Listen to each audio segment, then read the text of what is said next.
This insect is called a cottonwood borer, which apparently is not a very good insect to have around, especially if you have young trees. I didn't know it at the time, so rather than evicting the bug from my property, I figured I would just take some photos of him. As a bit of background, though, we were out to eat, I think we went out to breakfast, and we saw this yellow and black beetle on the back of our car when we left the restaurant.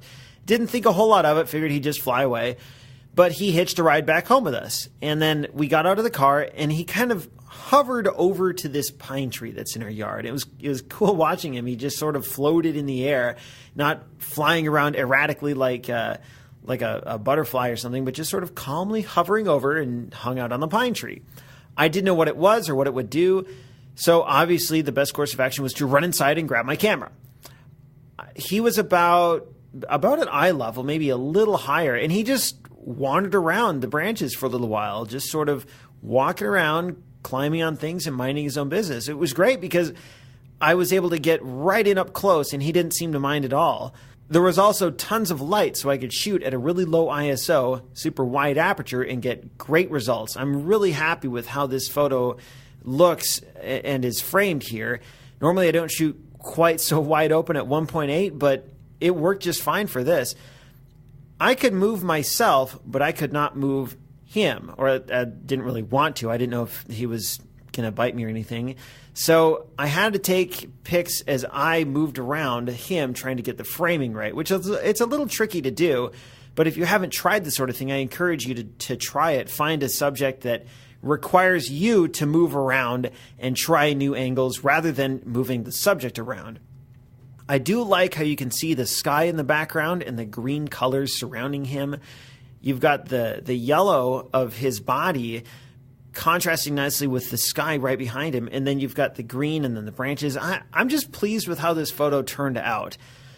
I took a lot of photos of this little guy, but the reason I like this one in particular, and you can click through on Flickr to see some of the others, the reason I like this one is that there's something happening. There's movement and motion. He's reaching out his leg as if he's trying to grab that branch, and you can almost see him trying, like, just a little farther and I'll get it. Clearly he's not going to because his leg is too short, but I like that he's doing that. It feels like there's more going on than what you see, and it adds a bit of personality. If you look on my Flickr account, you can see another photo that's technically better in terms of framing and colors, but it's not as interesting to look at. Nothing is happening to bring the subject to life. And that's one thing that you might want to think about as you work on your own photography is what emotion or feeling do you want your photography to convey?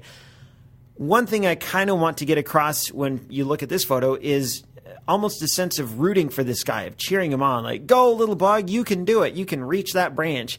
I don't know if it works or not. We've all heard that saying, a picture's worth 1,000 words. In my opinion, not every picture is worth 1,000 words. Certainly a lot of my pictures are not worth that many words because they don't tell any stories. There's nothing to the photo beyond just what you see. I like it when I can create a photo or capture a photo that does have more going on, more textures, more layers, and more subtext to it than what you see initially.